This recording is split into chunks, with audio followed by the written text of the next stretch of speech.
сизге окшогон аренда мингендердин арендасы деле чыгып эле анан чай чакасына чыгып правиланы бузбай, биздин кыргыздарга жакшы сөз тийгизбей, эме жакшы айдасаңар деген. ТК парки, ну это нереально. Ну как-то Спой жумушка 1 августта.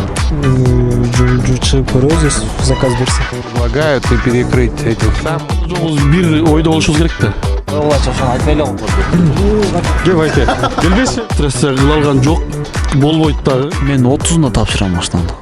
Бүгүн 29 июль 2021 жыл 1 августта кишарт күчүнө кирет деп атат. Ошол боюнча айдоочулар, таксисттер биздин мекендештерибиздин ойлору кандай экенин билгибиз келип, аэропорт Шереметьеванын 11 парковкасына келдик. Бул жакта таксисттерден сурадык, өзүбүздүкүлөрдөн, РФтерден ойлору кандай, жалпы ушул жөнүндө сөз болду бүгүнкү видеодо.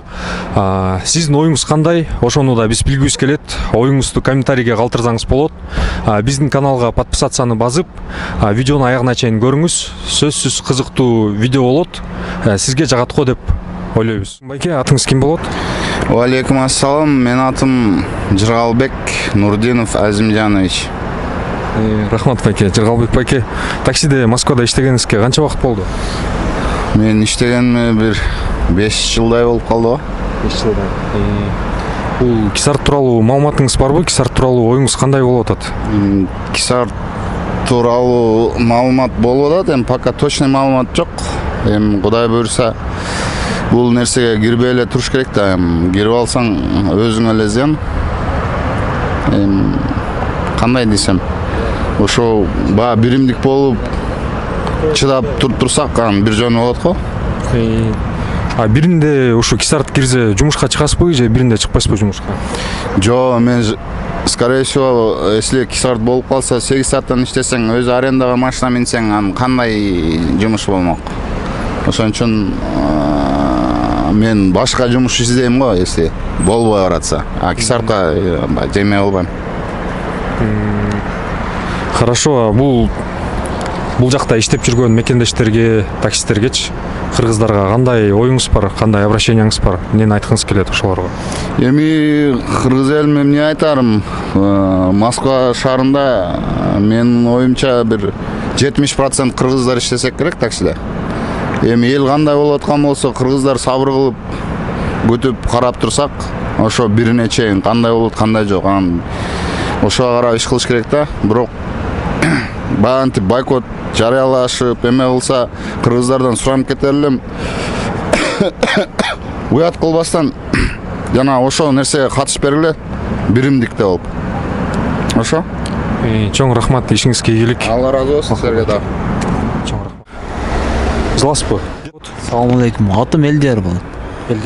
Элдияр байке, тиги биз Кисарт тууралуу Москвадагы таксисттердин ой пикирин сурап жүргөнбүз. Ошо 1-2 сурообуз болот, ошого жооп берип коюңуз, убактыңыз барбы? Ооба. Неме Москвада таксиде иштегениңизге канча болду? Москвада таксиде иштегениме 5 ай болуп калды. 5 ай? 5 ай болжот. Бул 1 августтан баштап уктуңуз да Кисартты киргизебиз деп атышат. Ошол боюнча оюңуз кандай? Кисартка регистрация болдуңузбу? Жок, Кисартка регистрация болгон жок. Мен Кисартка регистрация жасатпайм да. Машинаны тапшырып берем, арендада машиначы. Если Кисарт болгон болсо биз иштештин эмне кереги бар? Андан көрө тапшырып берген жакшы да, башка жумуш кылган жакшы да. Ошол. Биринде тапшырасызбы машинаны? Мен 30-unda тапшырам машинаны. Да? 30-unda же бирини тапшырам, ошол. Арендасы канча машинаңыздын? Аренда 1,5 миң аренда. Заказдар аз эле ошол. Эгерде Москвада такси жумушу токтоп калса, кандай варианттарыңыз бар, кандай жумушка иштейин деген оюңуз бар? Такси жумуш токтоп калса, эми көрөбүз, эми Кудайдын айтканы болот го, бешен эми көрөбүз да. Тагылар эмне деп атат ушу Кисарт тууралуу? Таксопарктагылар ошо тапшыргыла деп атат. Ошо жасаткыла деп. Ошентип атышат, биз жасатпайм деп эле ошентип атабыз эми. Ошол. Хорошо. Анда жооп бергениңизге чоң рахмат, ишиңизге ийгилик. Ак жол. Салам алейкум. Ким болот? Алейкум ассалам, Бакыт атым. Бакыт байке, эми ошо Кисарт тууралуу сурап жүргөнбүз азыр. Таксиде иштегениңизге канча убакыт болду Москвада? Бир 3 айдын жүзү болуп калды го таксиде турган, иштеп атканыма. Ошо Кисарт тууралуу уктуңуз да, ошол жөнүндө оюңуз кандай? Кисартты уктум, бирок буга мага окшогондордун эч кимиси кыла алган жок. Болбойт. Мен дагы өзүм башында аракет кылып көргөм. Болбоду, ушул бойдон эле калды меники оюмчу. Эми баары жок эле таксистердин ою бирдей эле го, биринен бир 2-3 күнгө чейин, августтун 3-үнө чейин ишти токтотуп турабыз деген ойдобуз да. Анан ошондо кайтара отложить этип коет деген дагы орустардын өздөрүнүн мнениясы бар. Ошол. Бул менин оюмча билбейм. Андай болушу мүмкүн эмес. Элдин деле өзүнүн эмеси бар да. Туурабы? Орустар өзү эле успеть этпейт мунун баарына. Бу жерде канча 20 миллион адамды, бу жерде канча миллион такси камсыз кылыш керек. Бул болбойт менимче. Жылда эле ушундай болуп калып кетет го, бир жылга. Бир эмес жүрөт го, YouTube'да дагы ошону көрдүм, дагы бир жылга калат дегендей болуп да, эми көрөбүз да. Насибин көрөбүз эми, кыргыздар жалат болобуз. Хорошо, а неме өзүбүздүн биякта Москвада иштеп аткан коллегаларга, таксистерге кандай оюңуз бар? Обращение. Эми таксилер жогубуз бир ойдо болушубуз керек да. Биринен 3-үнө чейин токтотсок, анча-мынча орустар деле ошентип аттыр. Биринчи кыргыздар силер ушундай регистрацияга туруп, чыгып албагыла дегендей кылыпчы. Ошондой кылып баарыбыз бир 3 күн токтотуп турсак, бир жагына чечилер деген ойдобуз. Менин оюм ошондой, элдердики кандай экен билбейм. Чоң рахмат, ишиңизге ийгилик, ак жол. Силерге дагы ишиңерге ийгилик. Рахмат. Тынч болгула, аман болгула, ишиңерге ийгилик. Рахмат. Как вас зовут? Михаил. Михаил, вы в такси давно работаете? 8 лет. 8 лет, да? По поводу Кисарт, как вы думаете? По поводу программы этой? Да. Ну, с положительной стороны. Положительно. Да. Уже зарегистрировались в Кисарт? Да, давно уже. Давно уже, да? Еще был 6306. 306. 6306. Сейчас уже 22 тысячи с чем-то там. 22 тысячи. Да. Что вам еще сказать? Хотите сказать всем таксистам обращение? Ну, если по поводу Кисарт, то надо регистрироваться и работать. Но я знаю информацию, что с 1 августа ее Кисарт включат, но она не пойдет в работу. Где-то с Нового года она начнет нормально работать. С Нового года, да? Да. А у вас есть какие-то там информация про штрафы? У нас есть это самое, где мы общаемся со своим автопарком. Ну вот, предлагают и перекрыть эту самую. Все, но это все бесполезно. Ну да. Это смысла нет. Просто у государства не попрешь, как они скажут, так и будет. Ну да. Им легче, наверное, нас поувольнять всех, и новых набрать. А тут как, если большинство нагнут, да, то будет это самое, как они захотят. Тут не прыгнешь ты. Так же, как и по поводу этого бастовали дальнобойщики, забыл, как она, чтобы платные дороги отменить. И все равно, как есть, так и есть. Это бесполезно. Бесполезно. Ну, против системы не попрешь, это я вам говорю.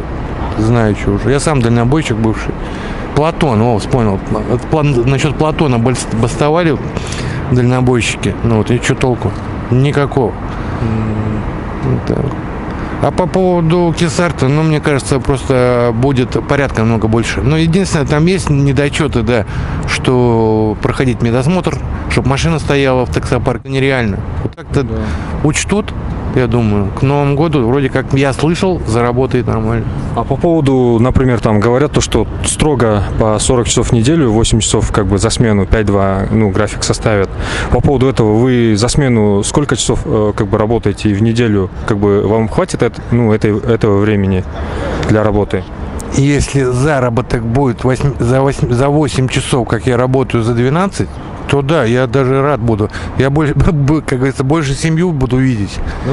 Ну да. А если, грубо говоря, за 8 часов я буду зарабатывать как сейчас, это нормально. 8 часов, ребята, это мы раньше работали по 8 часов.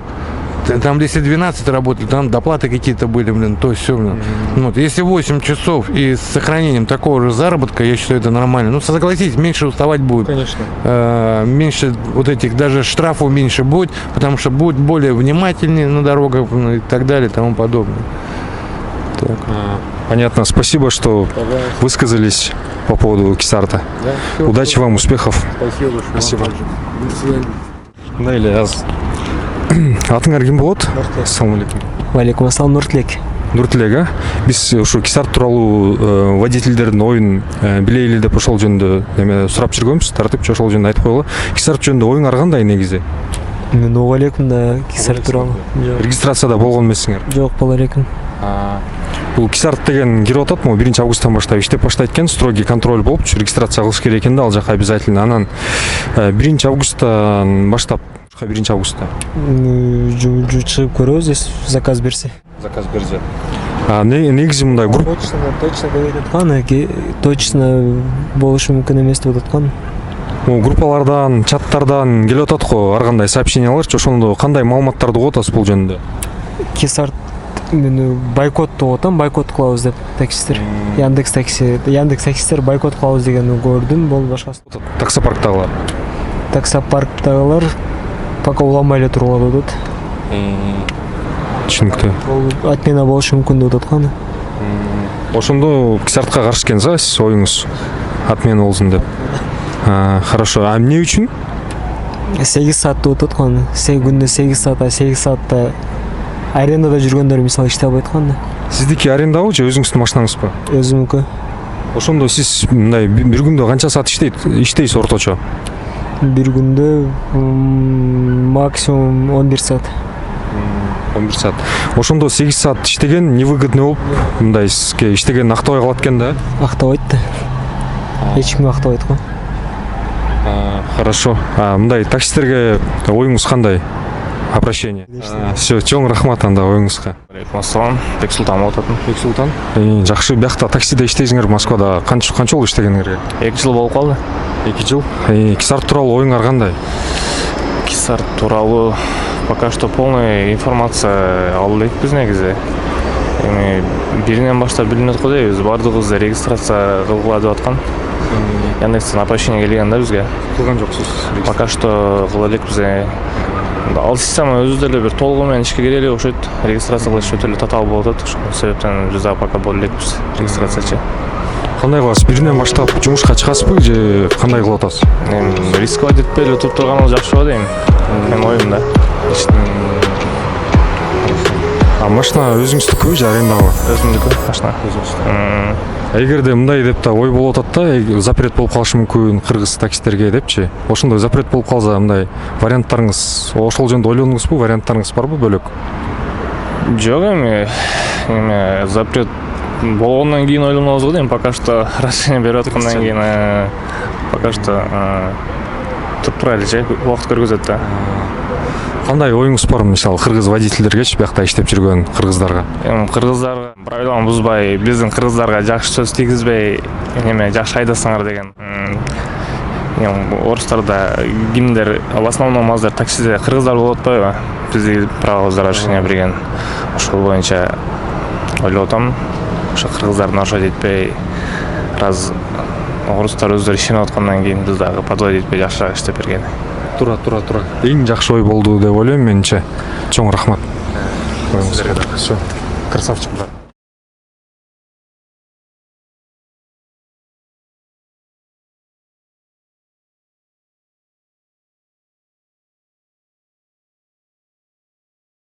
Алейкум. Байке, атыңыз ким болот? Валейкум ассалам. Менин атым Замирбек болот. Замирбек байке, бул Москвада таксиде иштегениңизге канча убакыт болду? Мына 3 жылдан өтүп уже 4 жыл болуп атат иштегениме. А так 13 жылдан бери эле машина минем, өзү негизи Москвада. Ошо таксиде стабильно иштегениме уже 4 жыл болуп атат. Жакшы, бул Кисарт жөнүндө кандай маалыматыңыз бар? Кисарт жөнүндө кандай ойлойсуз? Эми Кисарт жөнүндө элдер аркылуу сөздөрдү айтып атат. Эми угуп атабыз. Негизинен алып барганда 8 саат рабочий течениянын ичинде. 8 сааттын ичинде көтөрсө жакшы, анан көтөрбөй турган болсо 8 саатта аренда мингендердин арендасы деле чыгып эле анан чай чакасына чыгып жакшы акча таппай калабыз го деген ой. Башка да билбейм эми. Эмне болот элдерин дейт, анан да көрөбүз да кандай болуп чечилет бул нерсеси.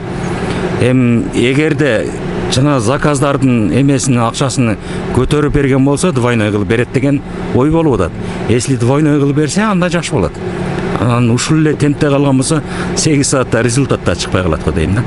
Ошол эми регистрация болуп турсуз да сиз, значит немеде Кисартта. пока Кисартка регистрация боло элекпиз. Болгон жокмун. Эми көрөбүз. Таксопаркта кандай деп атышат бул тууралуу? Таксопаркта пока тишина, эми группаларда деле пока подумаем, посмотрим дейт, не жок, көрөбүз да. Биринде жумушка чыгасызбы же чыкпайм деп чечтиңизби? Эми пока ал жөнүндө ойлоно элек, эми Кудайдын буйруган көрөбүз да. Бирине чейин жашайлычы. Ошону көрөбүз да анан. Эл көп, эл каяка сүрүлсө биз ошол жака сүрүлөбүз да. Элден сыртка чыга албайбыз. Эл менен биргебиз. Мекендештерге не дейм, каалоо тилектерим, самый главный, Кудайым бөөдө кырсыктан бемал өлүмдөн сактасын. Ошол алыс жерде жүргөндөн кийин сак саламат иштейли дагы, өзүбүздүн жерибизге эсен аман жетейли. Кандай эми кандай десем, кандай ой максат болсо ошого жетсин да. Жакшылык бардыгына ийгилик, оомат берсин. Ошол силер дагы ишиңерге ийгилик. Ошол. Чоң рахмат. Ассаламу алейкум байке, атыңар ким болот? Алейкум, Аманат. Аманат байке, сизге канча убакыт болду? 1,5 жыл болуп калды. 1,5 жыл. Менден бери эле таксиде. Кисарт Тууралуу маалымат болуп атат. Ар кандайлар элдер ар кандай сөздөрдү айтып жабат деп, кээ биркилери жаппайт деп атат. Бирок жыл сайын эле ушул эле теманы ачып келет атпайбы? Жабат кайра, кээ бир жабылбай калып атат. Мен да тиги парктан тааныштар бар эле, тааныштарга айтсам, айтат, жабылбайт, жөн эле сөз бул. Ошо транспортниктерден эме болгон дейт, көтөрүлгөн дейт ошо тема жөнүндө. Бирок 1 апрелге чейин эме болуп калды дейт да. Баягы 2022-ге чейинби? Ошого жылдырып койду дейт да вопростучу. Эми билбейм, эми көрөбүз го. Кудай жазган көрөбүз да. Биринен баштап мисалы катуу ишке кирет деп атат. Биринен баштап эгерде Кисарт чындап эле ишке кирип калса кандай кыласыз? Биринде чыгасызбы жумушка же чыкпайсызбы? Чыга беребиз го. Чыга беребиз. Эми тиги булар жөндөчү. Штраф болгондо 8 саат мисалы эмелөө деп ойлойм мен. Баягы эле путевой листкечи 8 сааттан кийин кайра 8 саатка толтуруп коюп эле иштеп жүрө бересиң да анычы. Көрөбүз да. Жок, бул аябай катуу көзөмөл болот деп атат. Бул только неме через интернет болупчу. Андай кылганга вообще мүмкүнчүлүк жок болуп калат экен да мындачы. Как Яндекс блокировка кылат го 12 саатта, ошондой сыяктуу болуп калат экен. Эми айла жок. Тааныш балдар деле бар. Эртең менен чыгып 6 саат иштеп, кайра 6 саат, 7 саат эс алып кайра иштегендер бар да. Мисалы эртең менен 5те чыгып, түшкү 12ге чейин иштешет. 12ден кечки саат 6-7ге чейин эс алып, кайра түнгү 11, 12, 1ге чейин иштегендер бар да. Эми балким ошо режим көтөрүбүз. Сиздин оюңуз ошондой экен. Сиз за экенсиз, за Кисарт. Мага мисалы чын айырмасы жок.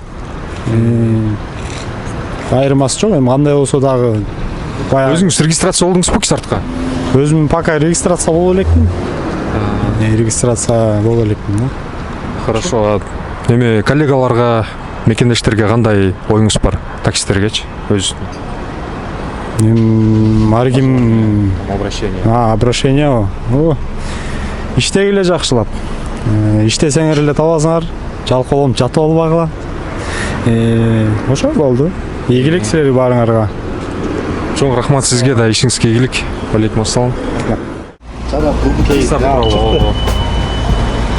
Ошол подписацияны басып, колокольчикти басып койгон. Подписация.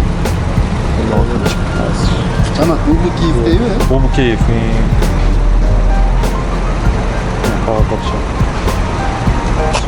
Все.